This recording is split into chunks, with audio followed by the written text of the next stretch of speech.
अहो आता तुमची परी नाही राहिली, परो झालीये, परो लग्न करायचं वय झालंय तिचं आणि अजूनपर्यंत खिदड्या मारत खेळत बसलीये. हा उठा आणि तिला आधी घेऊन या घरात. नाही उठणार, मीच उठते. दिदू आत्ताच्या आता घरात येण्याच्या तंगडी कापून हातात देईल. चल घरात. 5 मिनिट, चल 5 मिनिट. तुझ्या पुढे आता फक्त डोकं आपटायची बाकी आहे. हा लग्न करायच्या वयात ती बारक्या पोरांसोबत लप्पाछुपी पकड्या पकडी खेळतीये. हा काय तो अवतार, काय ती केस, काय ते थोबाड, अरे रे रे काय ते पाय, काय त्या पायांची अवस्था करून ठेवल्या. आधी उठ आणि पहिले बाथरूम मध्ये चल. ते पायाला अशी घासून घासून मी रगडते ना, तू बघ. यार आई तू माझ्या पायाचं टेन्शन घेऊ नको, त्यासाठी माझ्याकडे एक भारीच सोल्युशन आहे. काय बोलली? काय सोल्युशन आहे तुझ्याकडे?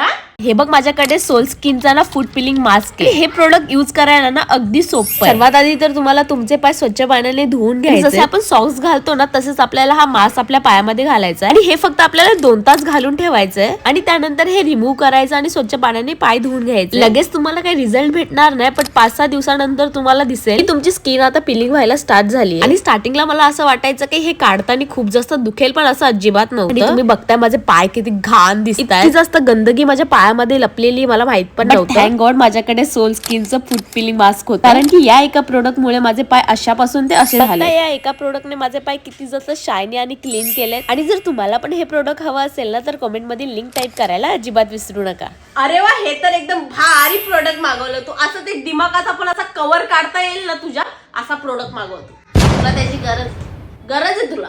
आई हे जरा जास्त पर्सनल होतं का यार. आई आता मी त्या बबल्यासोबत ना खेळणारच नाही, लय चिडका येतो. हा मी नाही खेळणार. अरे देवा परमेश्वरा काय करू मी या मुलीचं. आ तुझ्या वयाच्या पोरी आईला कामामध्ये हातभार लावतात आणि तू काय करते? लपाछुपी खेळू का, बॅडमिंटन खेळू का, लंगडी खेळू?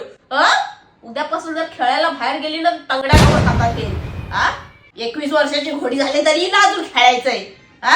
आई खेळल्याने माणूस ना तंदुरस्त राहतो, तंदुरस्त. तुला काय माहितीये तू घरात 21 वर्षाची घोडी झाली तरी ना अजून खेळायचंय.